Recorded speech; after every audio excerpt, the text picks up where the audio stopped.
Hello, good afternoon, welcome. My name is Karen Darby. I'm the founder of simplyswitch.com. We're a price comparison switching service.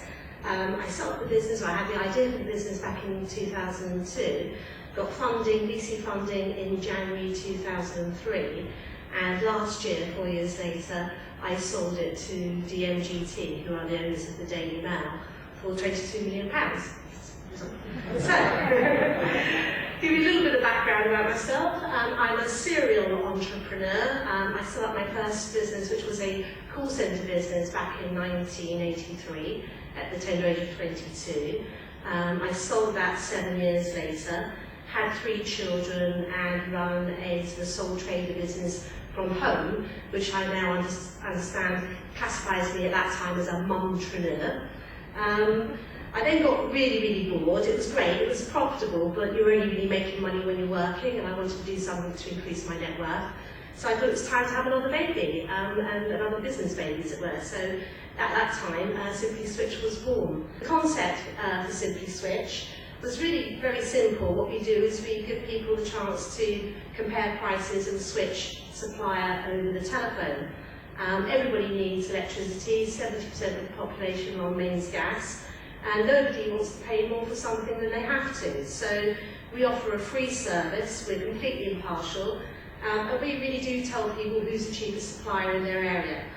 And what happened was, when I rang Bridges, they said, well, you know, fine, are you aware that if we do invest in your business, you do need to be based in a deprived ward and employ 35% of your staff in deprived areas?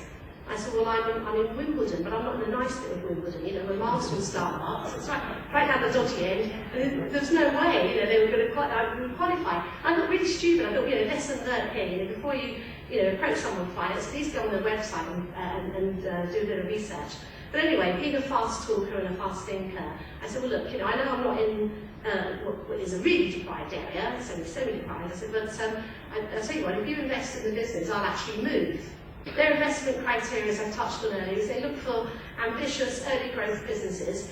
They particularly like the fact that we were a call centre-based business because we would be labour intensive and we'd be able to create a lot of jobs.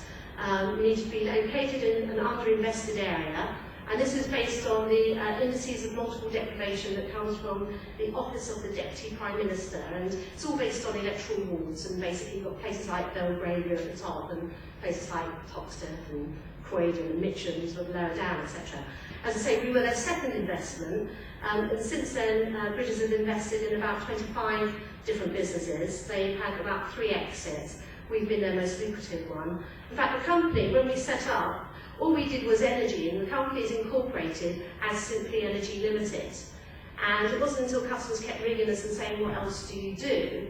And I said, well, there's a bit of a clue in the name, we're called Simply Energy, that I realised that perhaps, you know, maybe we should be responding to the market a little more and looking at what other services we could provide. Because once people transact with you, and you program yourself, and you've built the trust, they bought you basically, then they'll buy other services.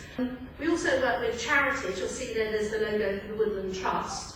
We promote green energy to their supporters, and what's great is that we can help people get their bills down, go green, and we also plant a tree for them. So again, we've created, let's say, over 100 jobs. In fact, in the call centre, something like 4 out of every 5 of my agents were unemployed before coming to us.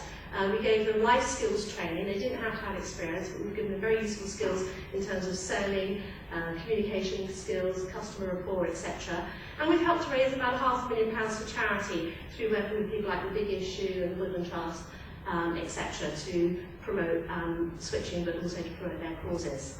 But the fact that we had social funding and the fact that we created jobs in a deprived part of the UK, I think it made it very hard for the people that we were pitching to say no to us. You know, we're not, everything else is equal, and you know, we were pitching to, for example, the Daily Telegraph, and every year our competitors pitch and try and win that contract off us. You know, the fact that, you know, we compete on equal terms, but at the same time we're doing something good, I think it makes us irresistible. If there's any questions during the break or afterwards, I'd be very happy to take them. Thank you.